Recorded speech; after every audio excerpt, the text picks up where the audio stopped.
Okay, can everyone hear me okay? This is maybe a bigger turnout than I expected, but thank you very much. My name is Bill Moore. I'm an architect and a developer working primarily in Denver. I'm with Portmanteau Partners. My two other partners couldn't make it tonight, but so hopefully I don't screw it up or have to apologize to them. At any rate, I know some of you may have seen the proposal that we submitted, and I don't know if you folks have seen that or not, but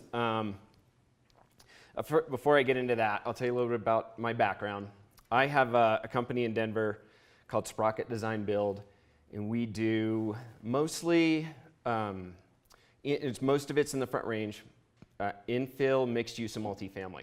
So a lot of commercial, residential, multifamily, apartments, condominiums, things like that. And I've been working in Denver the last 25 years.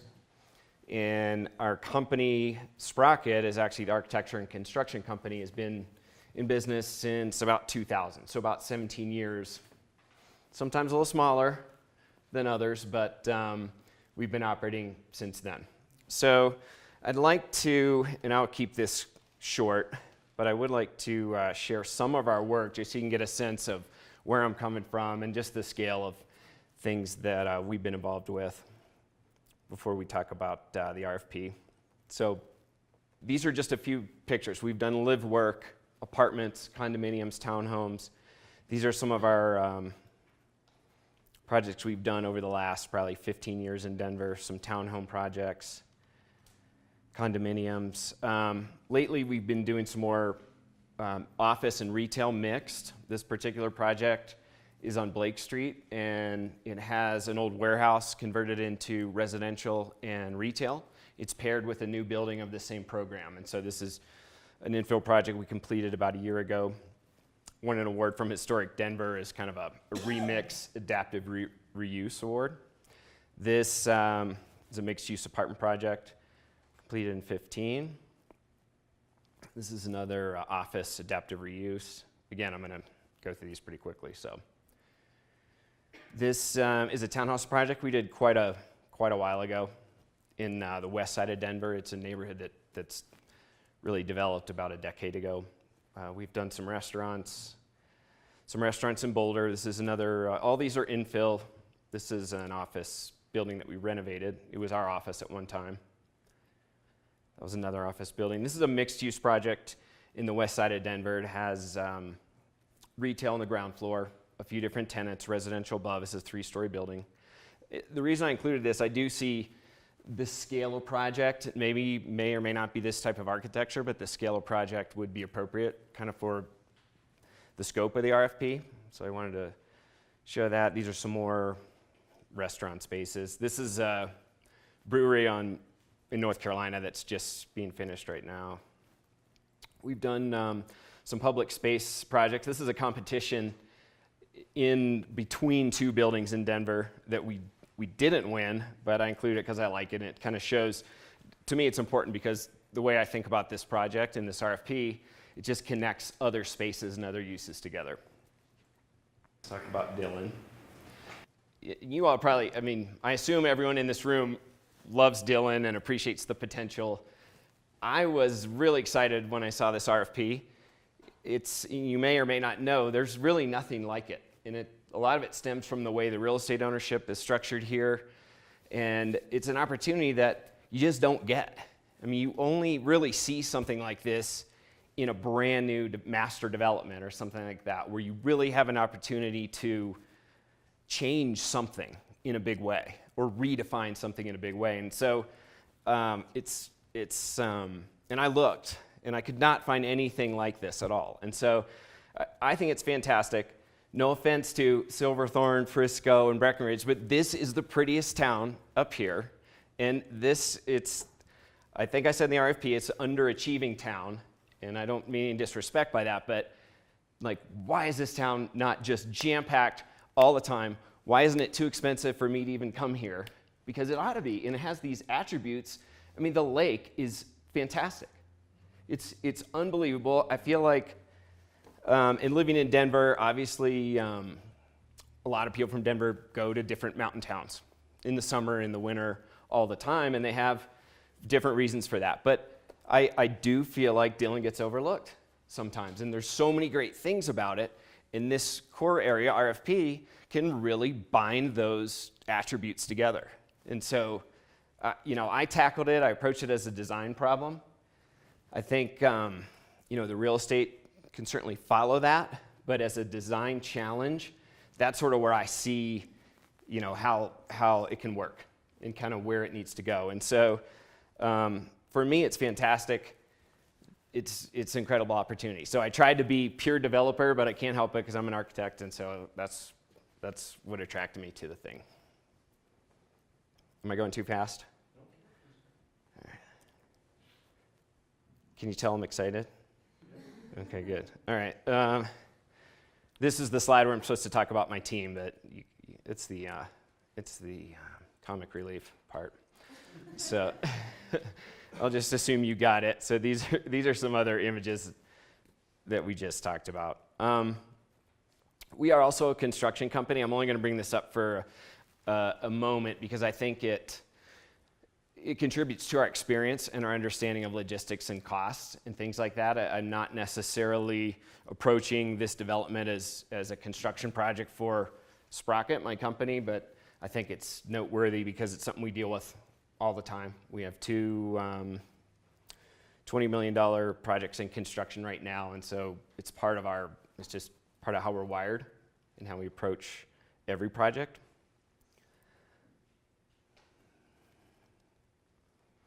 So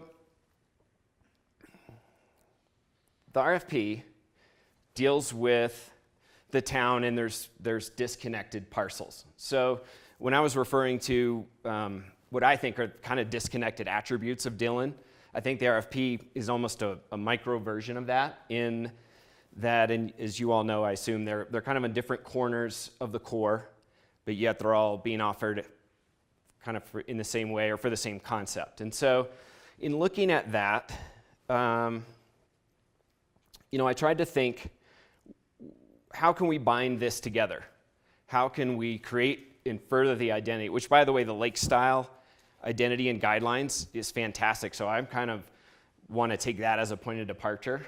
So I think it's something that really resonates and starts to do all these things that we're talking about. So that's fantastic.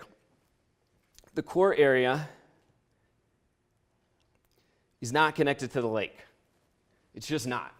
You walk around, and I love walking around. It's beautiful. It's gorgeous right now. You can see everything. The mountains have snow on them. It's beautiful. You really have to already know there's a lake here, and that's part geography and part the way the town's laid out. But it's not connected, and it's a shame because this core area needs to be about the lake. It needs to talk about the lake, embody the lake, point to the lake, lead to the lake. Not in, forsaking itself and its own virtues, but it needs to say, like, hey, look at us, the lake and the core area. And I'm being kind of metaphorical right now, but it really needs to do that. There's thousands of cars that just drive by here all the time.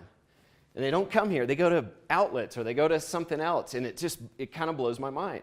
And I don't think, I think this RFP could tackle some of that stuff. And so that's where we came up with this concept of the way, and it's stuck.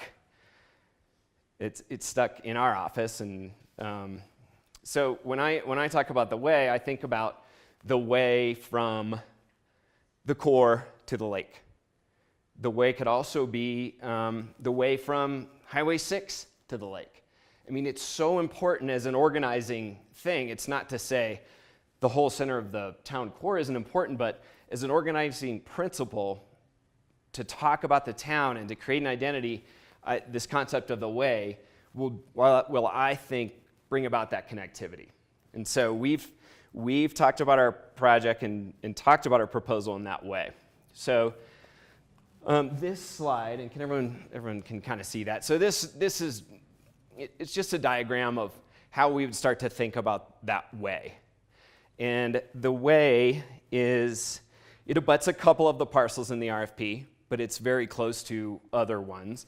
And I think as a design problem, if the way is defined in a manner, I'm not going to say way too many times, in a manner that binds these attributes together and contributes to the business activities that are happening, then it can be really successful. And so we have batted around the idea of a boardwalk of some kind.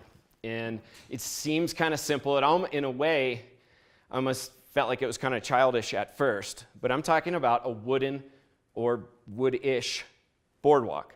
Sounds like a boardwalk, feels like a boardwalk. It could be covered, it could be not covered. That's really incorporated along this way. And it's an organizing principle. You're on it, you're in it. It's actually the sidewalk. It would be elevated. So for example, it would be really at the floor line of the buildings. If you go to Pug Ryan's, which I'm sure everyone does, their decks and their finished floor line is probably 4 feet above the sidewalk. So this boardwalk would take on those characteristics as being a public sidewalk, and it would have particular design elements. It would have particular architecture detailing that would be very specific to Dillon. It's not going to be just mountain hand railing. It can take where Lakestyle leaves off. It can take that idea further and really unify all these different parts. I think we have some images here. So these are just, there's nothing specific here that we're proposing, but these are just some other examples of wooden walking surfaces. They definitely talk about maritime activities, piers, docks. The handrails can reference all kinds of other boat brightworks, those kind of things. So it's a really, I think, cohesive design idea to use that. It also talks about, it kind of talks about recreation. It almost feels like vacation when you're on a boardwalk, because I've never been, and I'm sure they're somewhere in the world, but I actually couldn't find that many of them at work in a city where there's a boardwalk that you walk on. Grand Lake has some version of it, but it's really not what we're talking about. I'm also proposing actually that the commercial real estate that borders this will own or share and shepherd in the construction and maintenance of this component. I mean, there's obviously logistics to work out. It has to meet grade. It has to have accessibility components and things like that. But I feel like those are feasible. It's also, well, I'll get to that part later. So here, these are just some other images of how it could be detailed. And not in a necessarily flagrant way, but a simple, clean set of details. It could incorporate street lighting, signposts, all kinds of things with this very similar architecture. It's fairly simple to construct. You can do it in the winter. You can't build sidewalks in the winter. There's a lot of attributes worth considering. Again, we haven't designed it. These are just the ideas that we have right now. So I'm sure a lot of those functional components will contribute to the design of that stuff. And this is an image of how it could break and pick up again. For example, I see Town Park as a really important component. It may even be the beginning point. So for example, if the way or the elements of the way that are identifiable, if they stop or there's a break, you could pick that up again. At the marina, you could pick it up again adjacent to the amphitheater. You could have an element or several in the park that have some of that same architecture and vocabulary. And so it just becomes a simple thing that could bind the identity of the town. And I know it's probably premature, but there's a lot of parking in front of the post office, so it could go over there as well if something were to come outside of this core area RFP. And I feel like other owners could participate as they choose and kind of contribute to the whole thing, because once it kind of takes hold, it becomes really a mutual benefit to a lot of really any of the business owners or property owners. So this slide shows the kind of the RFP components you see in the yellow. These sites are diagrammed. So they're kind of corners a little bit. The phasing I have tonight is what I put in the proposal. I'm not really sold on that. I'd probably do it differently now, having thought about it more and been up here more. I think originally, so I'll go back. Originally, I had considered maybe phase one as this corner, which may be the most valuable corner in terms of real estate wise because of potential views of the lake. And then I considered perhaps the top corner, phase two. You can see it in the pink. And then the idea being the residential on the other side, 3 and 4. And really the way and the boardwalk element would sort of bind all that stuff together at the end of these projects when they are complete. And in rethinking that in terms of the velocity and creating some momentum, I think the residential may be the best place to start because there's instant demand for that, and it's the kind of thing that it could probably be executed and absorbed really quickly. And so at that point, I would look to maybe condense these into 3 phases so that in soliciting tenants and curating those things, I think to show the energy of the whole thing would really contribute to the value of that stuff. So in other words, if nobody wants to be I don't want to say no. It's going to be a hard sell for the first person to come in. It's going to want to feel like it's being established kind of concurrently or at least together. So that's my thinking right now. There's a lot of factors that'll play into that, certainly as the market changes. And if other owners want to participate or there's some collaboration, that would certainly weigh into it as well. It's not going to be so useful to have these islands. It's really not going to support the idea as well. All right, so I talked a little, another reason I like this idea is it doesn't begin and end with this RFP. Like I said, there's probably 4 projects, even though there's maybe a couple other parcels. It's really, the idea extends out, and I think it's inclusive in that, obviously, Pug Ryan's is situated right in the middle. We'd certainly like to solicit some participation and, have some other groups or other folks participate if they choose, if they feel like it's a benefit.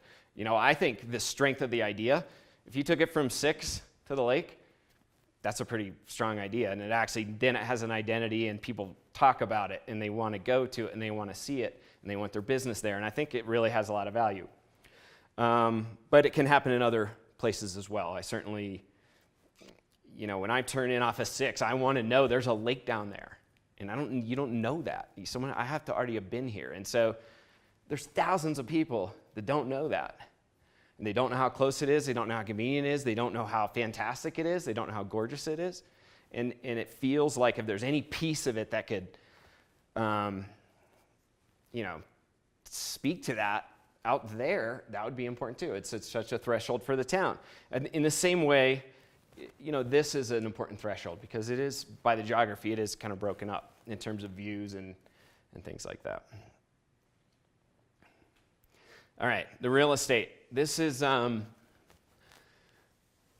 there's so much to talk about here in terms of, that's too boring. Hold on a second. It's in terms of what that can be. We've done some basic yield studies and concepts based on the program that we're proposing in these buildings. I think it could go any number of ways. It's borderline, not quite big enough scale. Like it almost needs a little, just to be totally honest, it needs a little more scale to have the horsepower to it. I mean, it's not quite enough.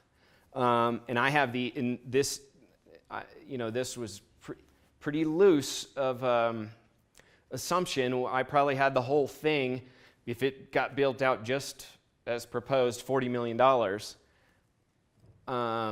I don't know where that is. It's in the middle or something, but when I look at the amount of square feet, it almost feels like it needs a little bit more. So that is something that will certainly come up as these pieces are looked at and get examined, because it's, and I would propose that the developer, that Portmanteau, we would incorporate it as much of this public infrastructure as we can. So we're delivering this is an opportunity, and that would be what we'd like to deliver back.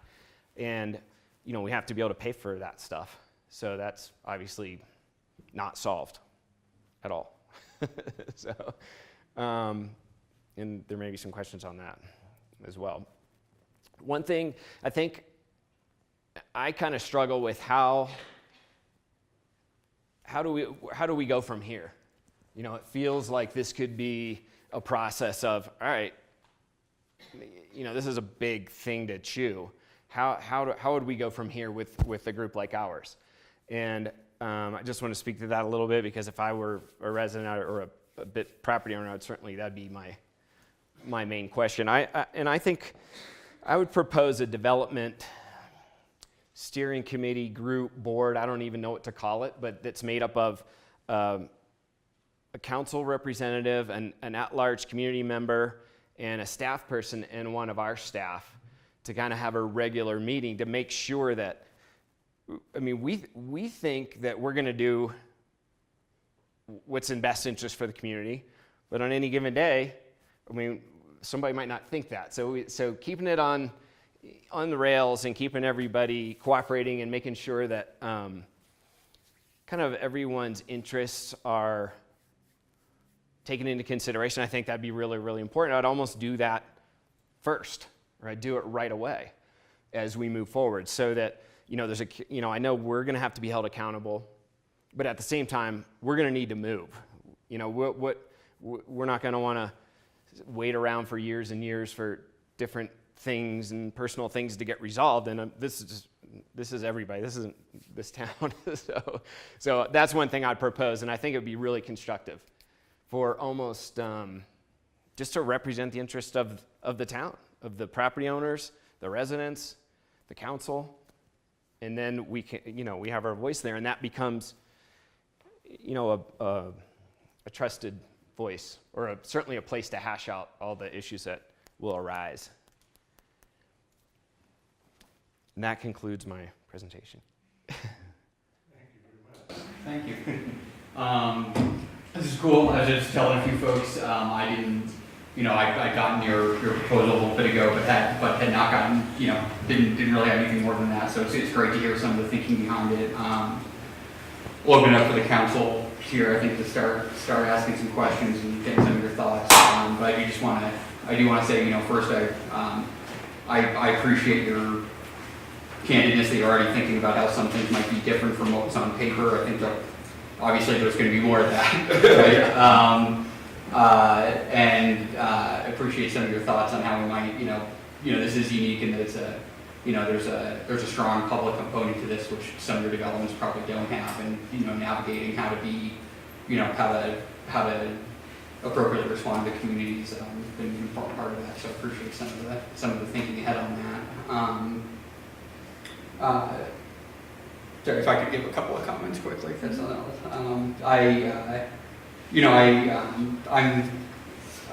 say I'm at least interested in exploring what that next step might look like in terms of engaging with the town and the community. I do think some of the initial feedback that I would have, and I don't know if some of this might be landing to you as a developer, some of this might be for the town, more for town staff, but I am interested in seeing how something, how this development would connect with all the other projects we're doing. I know we've put in some money to hire some additional planning staff, and just making sure that that's stewarding along correctly as we're going through all this. I think the business and residential community is an important piece, and then having, how this all connects together and being able to convey that to our community is going to be important if we end up coming out to a good viable project. I've got some business folks in the audience that I know are concerned with how, to your point about how some of this programming will work and affect some existing businesses and landowners and some of our adjacent residents. We are a small enough community that no matter where you go, you're next to someone, on top of someone a lot of times. So I think it's going to be important for me that we do have some of that buy-in from from our from some of our other residents and businesses. So I appreciate. I said I really like the steering committee idea. I know there'll have to be some other town hall type interactive projects as we kind of flush that out. And so that's why I appreciated it. And part of your thinking about different layers programming my work and not being said into just what was on this paper right now. So I think that's great. I think it's I appreciate the enthusiasm. It made me kind of excited to see if there's a way to make something work. I think that's I hope it's not. I don't think it's. I think there's a risk that it sounds pie in the sky, but it's not. It's not. So that was just kind of some of my initial thinking. I don't know if you just want to go around or if somebody wants to. I got a couple things, and I want to make sure we hear from the public tonight because we only have so much time. Mm-hmm. And so I'm just going to make a couple quick comments. Again, your enthusiasm is palpable. It's just everywhere. I can feel it. Thank you so much.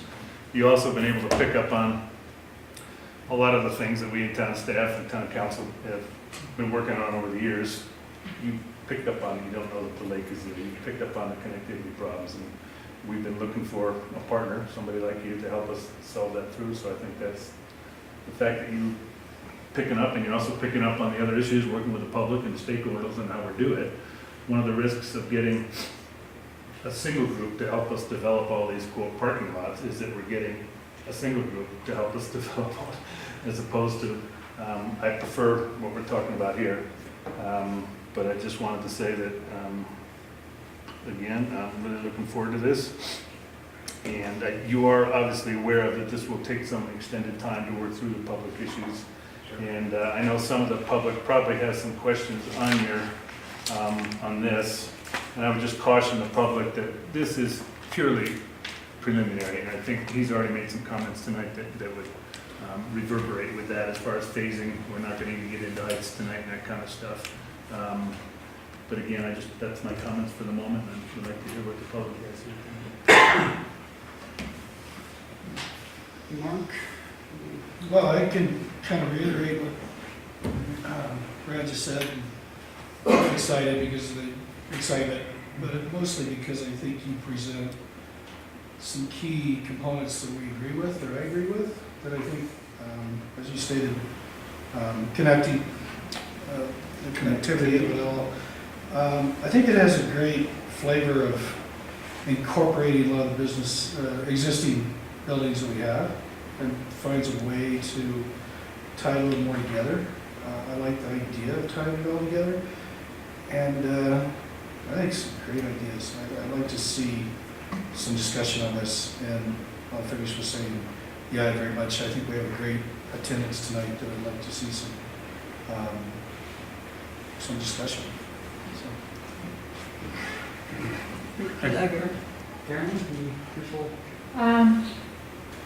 Well, Kirsten, awesome work on Mountain Lakestyle. That seems to be inspiring. I think everyone's into that, so that's cool. And I agree with what everyone said, that when you said connectivity, that checked a box for me. Your experience with infill, I think, sort of fits what we have to work with here. I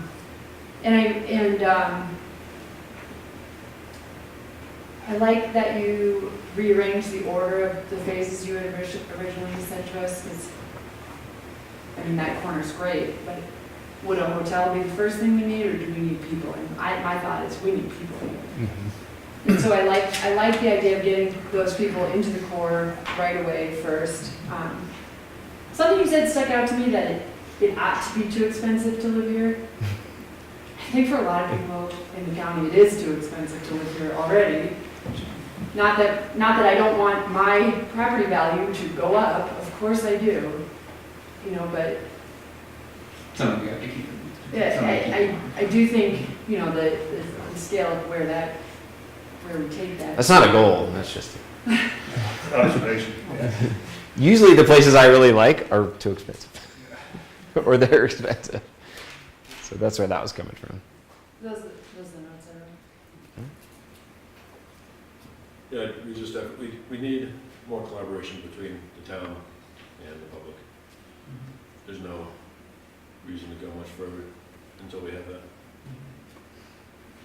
I mean, you can build up the corners, but if everyone isn't on board, then we're still gonna have a ugly middle. Okay, I think there's a, Yeah. I think one of the things that was exciting was the idea that you could see some of that redevelopment, and it doesn't, it's admittedly, it's hard to see how this works without without bringing in some of those other stakeholders to make some of that infill development work, right? Just blocking a few things on corners without doing anything else is Well, really tough. I was wondering how some of these were going to work without Mhm.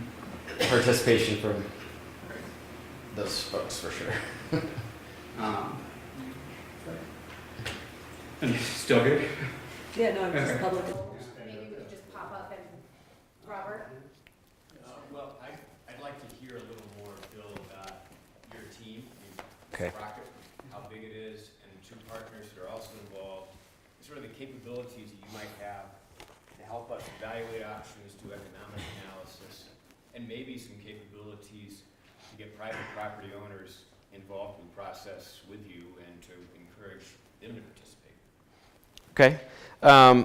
That's a good question. I mean, the other partners of Portmanteau, one is he focuses on finance, and the other one, Eric Hagovic, was formerly COO of Holland Partners, and he has a background in really, quite frankly, much larger buildings, and we've come together to do projects like this that are of more tangible scale.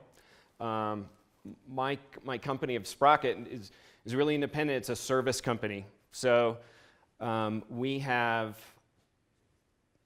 at the moment, probably a staff of 20. And there's several architects and project managers and staff like that. So, but I think on the real estate side and coordinating with maybe some other efforts of other property owners, that would fall on probably either Eric or Rick, the two partners from Portmanteau. But having access to the architecture is pretty convenient because we can crank through ideas and schemes pretty quickly, and it's all in one shop. So when I worked as a traditional architect, there's a lot of time between a development idea and a drawing and a cost, and we do have the ability to compress some of that. So I like to think that we can really get through ideas pretty quickly and say, like, well, that's not going to work. Well, that's not going to work. Well, this could work, so we'll put it over here. This might work. Let's see what these owners think about this. And so, I mean, that's actually it's a pretty valuable asset for the team to be able to kind of flesh through different things without, quite frankly, cutting checks for all that stuff every day. And we have input, and we do have a construction group as well. So we have real-time cost input. As much as that sometimes that's valuable and sometimes not. But Kind of on the benefit side, do you have people on the team or people you can use who would say, here's the benefits, the revenue benefits to the town of the hotel option, residential option, phase two, that mixed use option, and help us evaluate. yes, Rick, and actually Rick Furman he's an analyst in that way. And so he tracks all those kinds of things, and he gets his hands dirty and talks to a lot of owners and really analyzes costs and trends and different pro formas. So whereas on the architecture side, we may have a yield of what we can physically do, and then it immediately goes to him, and he can analyze revenue and create templates to look at costs. I mean, these are pretty rough until we get real buildings to talk about. Other questions or comments? I hear you keep mentioning property owners and stuff, and something I'm not sure if you're aware of. The majority of the existing businesses up here are not the property owners. There are many existing businesses which would be impacted greatly by this development, and granted it's going to go on.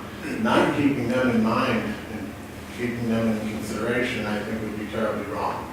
I'm a business owner myself. I own a private store here in town.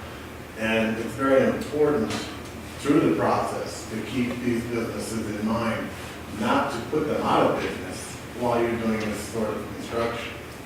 It's a very important thing. Another thing, I don't know if you've taken into consideration, I don't know, but it seems to me our severe winters up here would make a wooden boardwalk a little sketchy. And again, it's just a presentation of an ideas, but taking into consideration what the winters are like up here are very important. And it's something that I think you should keep in mind. Okay.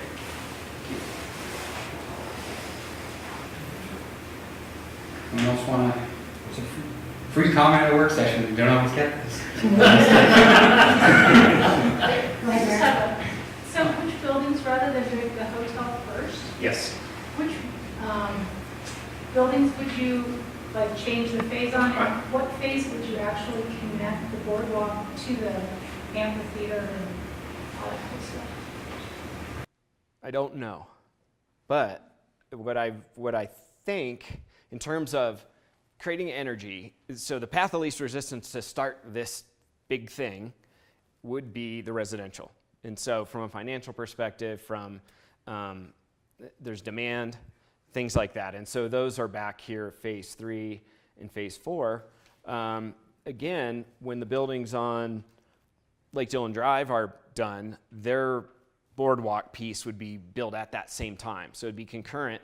And then if the adjoining property owners or businesses, whatever the case may be, so desired, we could incorporate that work at the same time. That would be ideal. But since we don't really control that, we may have that's a question mark. I mean, I think, everyone has different things going on, but I mean, it may behoove them to do it at the same time in terms of cost, and they could maybe benefit from the noise or the marketing component. Complete everything in town and then pull it down? I mean, because I agree, I think the lake is such a beautiful thing, it's the jewel here, so not connecting it, I noticed on your original one, connecting it wasn't in a phase, so I was just wondering, to me, that would be so important. It probably wouldn't be first, but we'd like to move it up because it really helps, it drives the whole idea, but we got to pay for it. So it almost, those kind of questions become wow, I'd like to have it there when I started, but we got to pay for it, so I'd like to get it paid for as soon as we possibly could, because I do think it contributes to the value and the velocity of the tenants and the rent. It just contributes to everything, but yet it's just a big upfront cost, and so it would have to be dovetailed in. I can't answer that, but conceptually, I would put it as soon as maybe phase 1. If let's say phase 1, for hypothetically, is 2 residential components. If that was performing, doesn't mean it's finished in full, but it's performing, then there's enough confidence, okay, well, let's go ahead and start this. So those are just that's kind of the thought process, but unfortunately, if wow, this is way over budget, it's taking forever, nobody wants it, that's never going to happen, by the way. But if it did, then that would seriously impact, the ability to pay for an off-site kind of thing. So I mean, just no, I know. I'm trying to cover all the bases, but. So I'm curious. I didn't have a chance to look at the PDF on file, but how much parking is incorporated within what you're building? Because I'm looking at these parking lots, and I know that on winter nights, sometimes it's impossible to find, you can only park in certain parking lots at night, so we're now eliminating, looks like 2 of the blue lots and 1 of the green lots. And, okay, where is that parking going to be for the people who do need to park there? We've thought about only conceptually, and there are opportunities for that. And there are some opportunities where they may be incorporated into the structure itself. So for example, if phase 1 in this diagram, if that became a hotel, that would have parking incorporated within it. I think it makes sense as these parcels become filled with buildings and it takes away the parking, we're really going to have to talk about doing a structure of some kind, even if it's 2 stories, and finding a spot for that. But I mean, I understand that it's a huge component in making this work. I mean, we can't bring more people and have less parking. It's just not going to work. So What I'm thinking about more is the overnight parking, because there are times, and I don't know whether studies have been done on the usage of those parking lots overnight. So that might be just something more of a town question. That's a town Yeah. Yeah. Won't expect you to know. No,